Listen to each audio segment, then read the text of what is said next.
I've been watching you guys. I know which one of you guys said I'd be a good hire and which one said I wouldn't. Hey, Coach, you talked a little bit about you wanting to get involved in the community in Nebraska. It was really important for you guys to get. I mean, Nebraska, like some towns in Pennsylvania, there's a lot of small towns. Why is the community effort, being out in the public, being out in the community, important to you? Well, I think because that's just, I mean, we're just people, you know. It's my wife and I and our kids, you know, and so my wife has some things that she's passionate about. She'll end up setting up a charitable organization and, you know, trying to do some things. You know, we're very passionate about.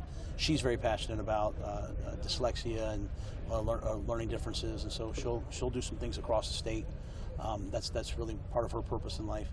But you know, I just think for me, it's you know, COVID probably took a toll on all of us, you know, and so if you don't get out and, you know, sometimes as the coach, you know, you're like, you know, we lost the game, should I go out in town? Hey, we won a game, should I go out in town?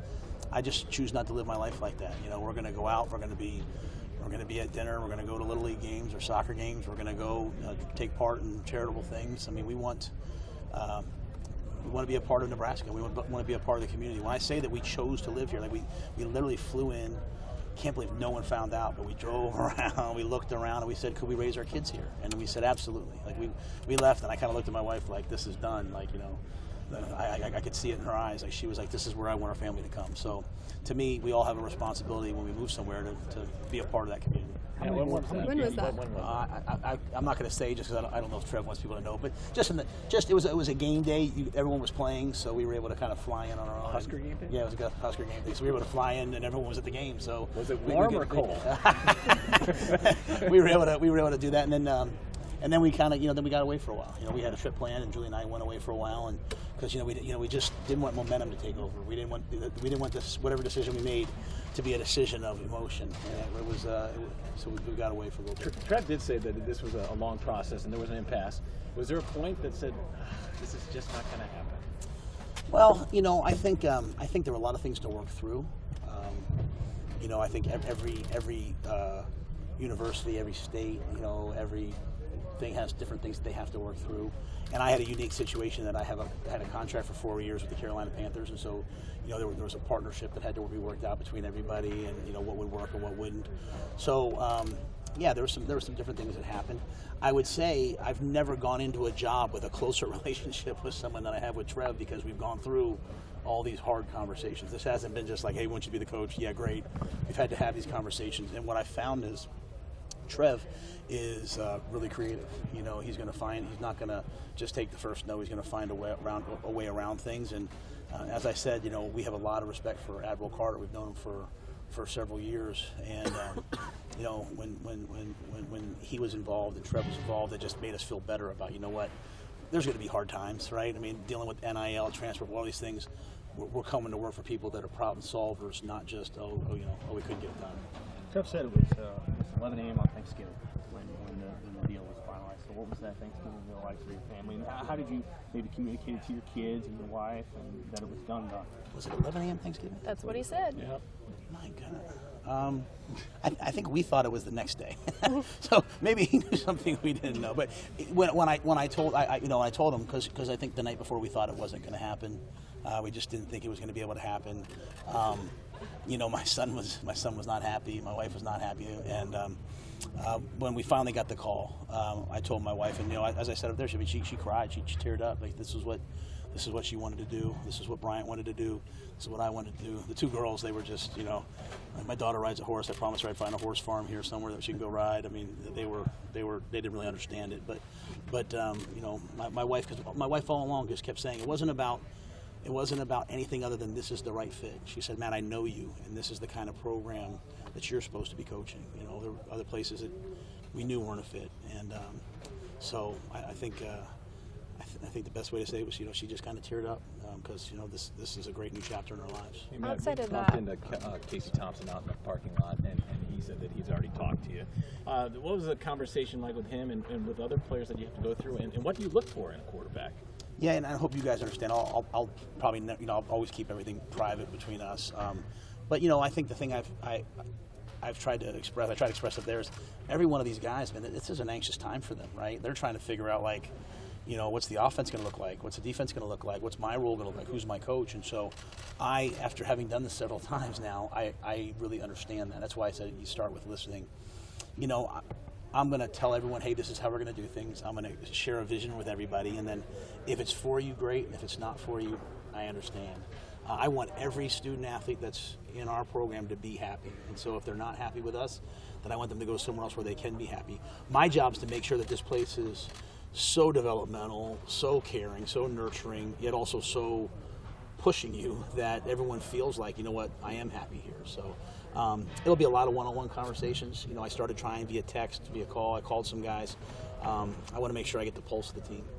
Was there a specific aha moment, not right before it happened, but maybe when you were here, seeing things, or a moment where you were talking with Admiral or Trev, where you were just yeah, this is it? Is there a specific moment? Yeah, there were several times, but I'll tell you, when I thought it wasn't going to happen, when I thought we weren't going to be able to do it, I remember sitting on the couch and being like, damn, pardon my language, but damn, that was the right place for me, and it just kind of didn't work out. And so I think that's a great thing. It's one thing, you get caught, again, these job things happen so fast. It's like you talk to them, they offer you the job, you move on. I had a moment where I didn't think it was going to work out, and that's no fault of Trev's and really no fault of our own. It just wasn't going to be able to happen. And I sat there and I was really disappointed. And so when they called back and said, hey, what if, let's try something else, I felt, I knew then that this is where I was supposed to be. Along the way, I think there were a lot of little moments. I'm telling you, if you guys check my son's YouTube history, we've watched everything. And so, I think I could see my son getting excited. I could see my wife getting excited.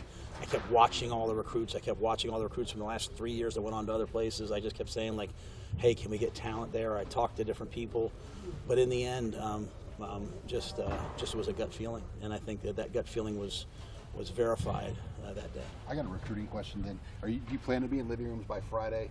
How many coaches do you need to have in place to kind of hit the road to recruit? And what about the current commits? Obviously there's 15. Are those a priority to kind of make sure, kind of see where each one of those kids is? Yeah, I called all the commits right off the bat. Just let them know. Number one, obviously that first question is always, hey, you're going to honor my commitment. Now some guys have some other things, going too. So we're going to recruit those guys. We're going to be really aggressive here, recruiting wise. Getting out there and trying to just bolster the class and get as much talent here as we can. I will be recruiting Friday. What exactly that looks like right now, I don't know, just because of, if there's someone that wants to come visit. I'd like to have the full load of coaches out on the road. 10 guys. Yeah, but I don't know how things will happen here. It's my first time really dealing with the business part of this, and and the current coaches. So I want to be really respectful of the current coaches. Make sure that I talk to them. And then get on the road. But we will be on the road. Hopefully, have an official visit. Maybe next weekend. So guys who came on one visit can come on a second visit, and we'll just be relentless, trying to fill the needs. Part of that for me right now is going back and watching the tape. Guys who haven't played, where do they fit? Where what do we need? I'd say there's a lot of work that has to be done recruiting wise in a short amount of time for us. How do you prioritize? With Scott about that? You said you were friends, so have you had any conversations with Scott? Scott Frost? Yeah, I talked to Scott yesterday.